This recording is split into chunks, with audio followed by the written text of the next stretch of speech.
welcome to Inside Iraq. I'm Jassim Azzawi. After 27 years of hostility, a member of the Axis of Evil met the great Satan in a business-like meeting to stabilize Iraq. But are they sincere about it, and can they pull it off? The US-Iran accusations are well known, and their policies towards each other, especially vis-à-vis Iraq, are not expected to change overnight. So was it a mere diplomatic icebreaker or the first gambit in a power-sharing contest to dominate Iraq and the region for decades to come? The clock is ticking for Iraq and for President Bush. So what will happen next if Iran and the US fail to cooperate? Will the gloves come off and they step into the ring to slug it out in Iraq and the Gulf region? Here is Ali Reza Ronagi. For 27 years, this scene was impossible to imagine. Iran and the US representatives seated across the table, eyeball to eyeball. Both claim they strive to stabilize Iraq, but there's much more to these talks than the two sides' claims. Tehran and Washington say they want to support the Iraqi government, but they accuse each other of destabilizing Iraq. Critics say the Iraqi government is paying the price for being trapped between its two heavyweight allies. Critics charge both US and Iran's actions on the ground and their conflicting policies is fueling the raging violence in Iraq. The US accuses Iran of arming and funding Iraqi militias, a charge Iran denies. Some commentators believe Iran is in the driving seat in the negotiations, because American troops are trapped in Iraq and Iran holds the key for a US exit strategy. The Americans want to leave in such a way which save their, faces. And saving faces, one part of it is try to neutralize any intervention on the part of Iran. Despite the fact that the Baghdad talks were meant to focus only on Iraq's security, Iran's need to reduce the international pressure it's facing over its nuclear program may overshadow the future talks. I think the prime goal of the Iranian these days is to, release the pressure which is exercised on them both by the international community and the USA. Iran says the occupation is the source of violence, but instead of asking the US troops to leave, it offered to establish a three-party security committee, an offer the US ambassador to Iraq is forwarding to Washington for consideration. The talks were an icebreaker designed for Iran and the United States to test each other. But if they fail to achieve anything, the next chapter of US-Iran confrontation will unfold on the streets of Iraqi cities. Ali Reza Ronagi, Al Jazeera. To understand what lies behind the historical meeting between the US and Iran, I'm joined from Washington by Ambassador Lawrence Butler, Deputy Assistant Secretary of State for Iraq at the Bureau of Near Eastern Affairs, and from Tehran by Dr. Pirooz Mujtahid-Zadeh, Professor of Political Geography and Geopolitics at Tehran University, and from Vienna, Austria by Sabah Al-Mukhtar, President of the Arab Lawyers Association in London. Gentlemen, welcome to Inside Iraq. Ambassador Butler, let me start with you. For 2 years, the US has been exhorting Iran to change. Nothing happened. So why they should now, since they feel that victory is in the air and perhaps they have the notion that they have you on the ropes? Well, I can't, Justin, thank you very much for the opportunity to be with you today. I can't speculate as to what might have motivated Tehran to take up an invitation that has been on the table for more than a year.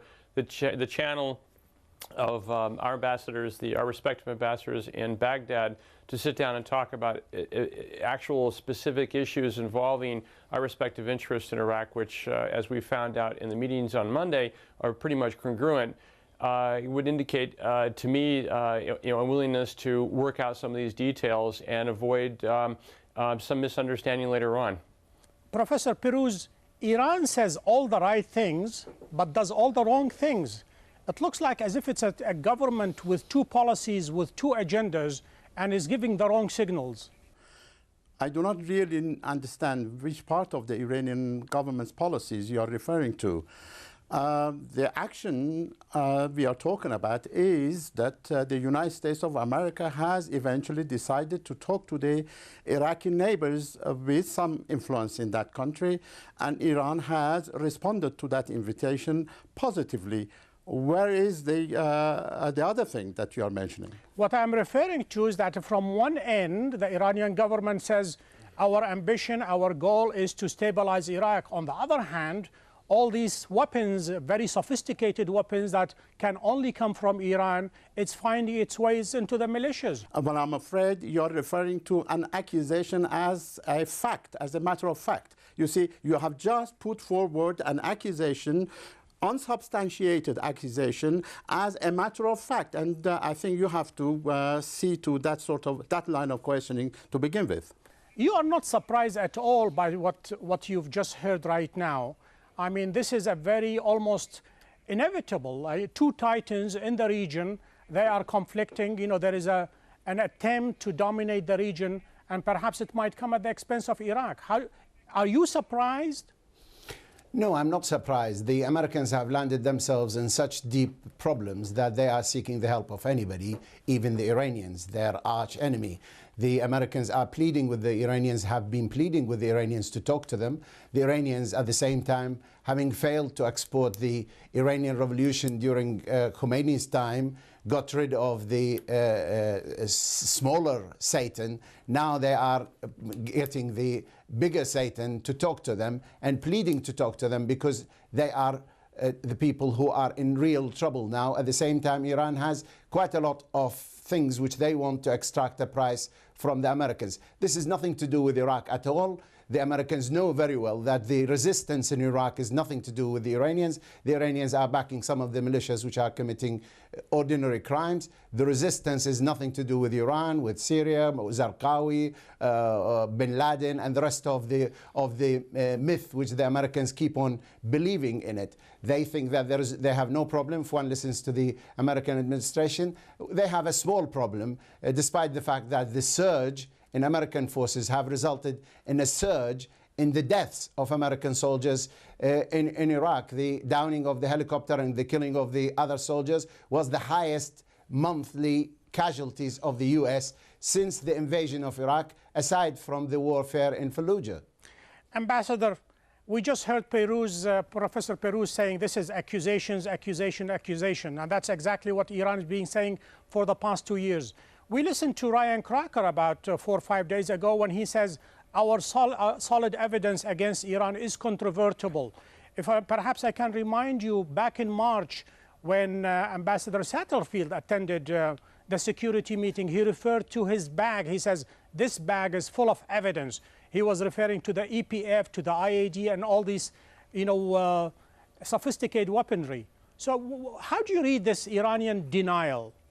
If one repeats a denial long enough, ordinary, very reasonable and intelligent people tend to want to believe it. The reality is Ambassador Crocker presented it to his counterpart on Monday several times, and it was not refuted at the table, that Iran, and specifically the IRGC and the Quds Force, is very much engaged in providing ammunition, weapons, training, and other kinds of support to militias in Iraq, which is contributing to the violence inside Iraq, which I would point out is not just directed at coalition forces, but in the past has also been directed at innocent Iraqis. Professor Perouz, denial is not a policy, is not even it's a very good program to argue the point. Can you go beyond just the denial side? This is not happening, because that kind of attitude might just alienate the United States and exacerbate the situation and force it into taking a military action. Well, I doubt very much that last bit of what you said. But however, let us look at the things and take the things in a wiser proportion. More than a year before, the Americans started to accuse Iran of distributing arms and ammunition to the resistant groups in Iraq. The British government came up with the same sort of accusation, and very severe, in a very severe way. And A debate followed that accusation, and in the end of that debate, Tony Blair personally said to the reporters that they are not sure that these ammunition and weapons came directly from the Iranian government. Rather, he said that these weapons can be bought from the black market as well. Jocelyn, I would say, Professor Peruz has said something very important here. The ammunition, the weapons, the other technology is coming from Iran. The professor effectively has confirmed that. The next step is which part of the Iranian government would be behind that. We have very strong evidence, which we believe in, and I believe Tony Blair and the British government would support this as well, is that the IRGC and the Quds Force, which is present in Iraq, are directly involved with transporting that across, or arranging for that to be provided to the militias in support of their activities. Now, it is not in the Iranian government's interest for a destabilized Iraq. And this is one of its most... Sorry, can I come in? Go ahead. Yeah, you see, the thing is this, I'm just been accused of having confirmed that these weapons come from Iran. I never said that. I said Tony Blair said that these weapons can be bought from the black market. Anybody can buy them, as anybody else's weapons can be bought from the black market. The accusation, I was saying, the accusation has gone so far now that it's becoming ridiculous. Now Iran is accused of arming the militia against its favorite government in Baghdad, and also that Iran is providing weapons to Al-Qaeda and the Taliban, the two highly unlikely sources that Iran could give them weapons. That's exactly my point next, which I'm going to pose to Sabah al-Mukhtar. Peruz, why is it that the accusation that Iran is not only supporting the Shiite militias, but the Sunnis, and perhaps even Al-Qaeda? Stay with us. If there is a necessary willingness on the American side to solve the problems in Iraq and correct their policies, the discussions can continue.